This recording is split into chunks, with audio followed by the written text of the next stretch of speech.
Assalamualaikum warahmatullahi wabarakatuh.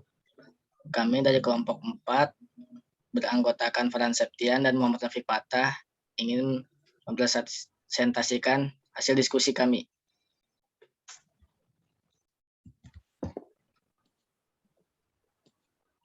Hukum Islam. Hukum adalah seperangkat norma atau peraturan yang mengatur tingkah laku manusia, baik norma atau peraturan itu berupa kenyataan yang tumbuh dan berkembang dalam masyarakat maupun peraturan atau norma yang dibuat dengan cara tertentu dan ditegakkan oleh penguasa.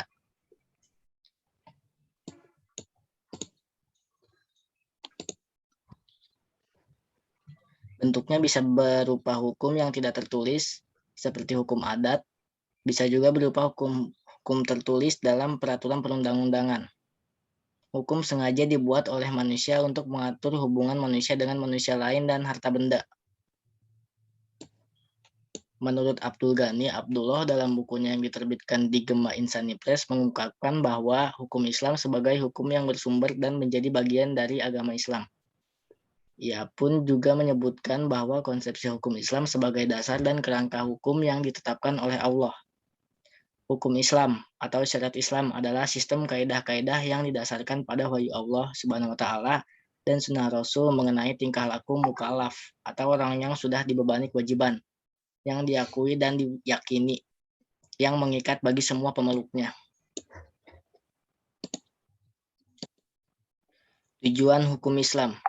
Tujuan hukum Islam dapat dinilai dari dua segi, yakni segi pembuat hukum Islam yaitu Allah dan Rasul-Nya. Tujuan hukum Islam adalah A. Untuk memenuhi kebutuhan hidup manusia yang bersifat primer, sekunder, dan tersier. Dalam hukum Islam masing-masing disebut dengan istilah daruriyat, hajiyat, tahsiniyat. B. Untuk ditaati dan dilaksanakan oleh manusia dalam kehidupan sehari-hari. C. Supaya dapat ditaati dan dilaksanakan dengan baik dan benar. 2. Segi manusia yang menjadi pelaku dan pelaksanaan hukum Islam. Tujuan hukum Islam adalah untuk mencapai kehidupan yang bahagia dan sejahtera dengan cara melaksanakan sesuatu yang bermanfaat dan menjauhi perbuatan yang dapat menimbulkan dosa. Namun tujuan utama hukum Islam adalah pertama, pemeliharaan agama. Hal tersebut merupakan tujuan utama dalam hukum Islam, sebab agama merupakan pedoman hidup manusia yang memiliki komponen akidah, syariah, dan akhlak, maka hukum Islam wajib melindungi agama yang dianut seseorang dan menjamin kemerdekaan seseorang untuk beribadah menurut keyakinan agamanya. Kedua, pemeliharaan jiwa. Hukum Islam wajib memelihara hak untuk hidup dan mempertahankan kehidupannya dan hukum Islam melarang pembunuhan. 3. Pemeliharaan akal. Dengan mempergunakan akalnya, manusia dapat berpikir tentang Allah, alam semesta, dan dirinya sehingga manusia dapat mengembangkan iptek. Oleh sebab itu, hukum Islam melarang meminum minuman yang memabukkan atau khamar, dan menghukum setiap perbuatan yang merusak akal manusia. 4. Pemeliharaan hukum Islam. Agar kemurnian darah dapat dijaga dan kelangsungan keturunan dapat diteruskan, maka pemeliharaan keturunan wajib dilaksanakan, dan hal tersebut tercermin dalam hubungan darah menjadi syarat untuk dapat saling mewarisi. 5. Pemeliharaan harta. Harta merupakan pemberian Tuhan kepada manusia dengan tujuan agar dapat mempertahankan hidup dan kelangsungan hidupnya. Oleh karena itu, hukum Islam melindungi manusia untuk memelihara harta. Kemudian, sumber hukum Islam. Pertama, ada Al-Quran. Sumber hukum Islam yang pertama adalah Al-Quran, sebuah kitab suci umat muslim yang diturunkan kepada Nabi terakhir, yaitu Nabi Muhammad SAW melalui malaikat Jibril. Al-Quran memuat kandungan-kandungan yang berisi perintah, larangan, anjuran, kisah Islam, ketentuan, hikmah, dan sebagainya. Kemudian sumber Al-Hadis. Al-Hadis sumber hukum Islam yang kedua adalah Al-Hadis, yakni segala sesuatu yang berlandaskan pada Rasulullah SAW, baik berupa perkataan, perilaku, diamnya beliau. Di dalam Al-Hadis terkandung aturan-aturan yang merinci segala aturan yang masih global dalam Al-Quran. 3. Ijma.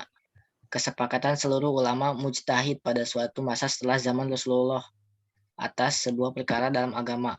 Dan ijma yang dapat dipertanggungjawabkan adalah yang terjadi di zaman sahabat, tabi'in setelah sahabat, dan tabi'in setelah tabi'in.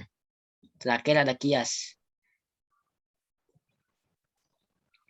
Kias berarti menjelaskan sesuatu yang tidak ada dalil nasihnya dalam Al-Quran ataupun hadis dengan cara membandingkan sesuatu yang serupa dengan sesuatu yang hendak diketahui hukumnya tersebut. Prinsip-prinsip hukum Islam. Prinsip hukum Islam ada 7. Pertama, prinsip tauhid. Prinsip ini menyatakan bahwa semua manusia ada di bawah suatu ketetapan yang sama, yaitu ketetapan tauhid yang ditetapkan dalam kalimat lillahi ta'ala. Al-Quran memberikan ketentuan dengan jelas mengenai prinsip persamaan tauhid antara semua umatnya. Berdasarkan prinsip tauhid ini, pelaksanaan hukum Islam merupakan ibadah. Ibadah dalam arti penghambaan manusia dan penyerahan diri kepada Allah Subhanahu wa taala sebagai manifestasi pengakuan atas kemahaesaannya dan manifestasi syukur kepadanya. Kedua, prinsip al-adl. Keadilan dalam bahasa salaf adalah sinonim al-mizan. Kata keadilan dalam Al-Quran kadang diekuivalensikan dengan al-qis. Al-mizan yang berarti keadilan dalam Al-Quran terdapat dalam Quran surat Asy-Syura ayat 17 dan Al-Hadid ayat ke-5. 3. Prinsip amar ma'ruf nahi mungkar. Memerintah kepada kebaikan dan mencegah kejahatan. Hukum Islam digerakkan untuk merekayasa umat manusia untuk menuju tujuan yang baik dan benar, yang dikehendaki dan diridai Allah Subhanahu wa taala. Dalam filsafat hukum barat diartikan sebagai fungsi sosial engineering hukum. Pengkategorian amar ma'ruf nahi mungkar dinyatakan berdasarkan wahyu dan akal. Prinsip amar ma'ruf nahi mungkar didasarkan pada Quran surat Ali Imran ayat 110. 4. Prinsip kebebasan atau kemerdekaan. Prinsip kebebasan dalam hukum Islam menghendaki agar agama atau hukum Islam disiarkan tidak berdasarkan paksaan, tetapi berdasarkan penjelasan, demonstrasi, argumentasi. Kebebasan yang menjadi prinsip hukum Islam adalah kebebasan dalam arti luas yang mencakup berbagai macamnya, baik kebebasan individu maupun kebebasan komunal. Kelima, prinsip persamaan atau egalit. Prinsip persamaan yang paling nyata terdapat dalam Konstitusi Madinah, yakni prinsip Islam menentang perbudakan dan penghisapan darah manusia atas manusia. Prinsip persamaan merupakan bagian penting dalam pembinaan dan pengembangan hukum Islam dalam menggerakkan dan mengontrol sosial. Tapi bukan berarti tidak pula mengenal stratifikasi sosial seperti komunis. Keenam, prinsip ta'awun. Prinsip ini memiliki makna saling membantu antar sesama manusia yang diarahkan sesuai prinsip tauhid, terutama dalam peningkatan kebaikan dan ketakwaan kepada Allah Subhanahu wa taala. Terakhir, prinsip toleransi dan larangan menzalimi sesama. Prinsip toleransi yang dikehendaki Islam adalah toleransi yang menjamin tidak terlanggarnya hak-hak Islam dan umatnya.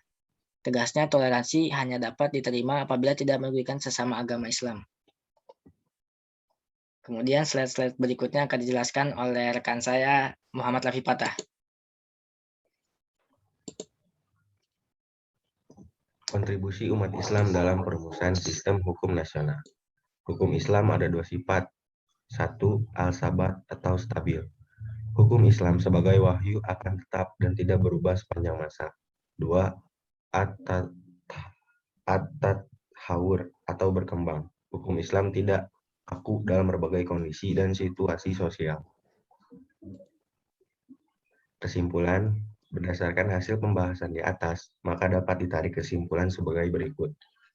Secara umum, hukum Islam berorientasi pada perlindungan terhadap agama, jiwa, akal, keturunan, dan harta.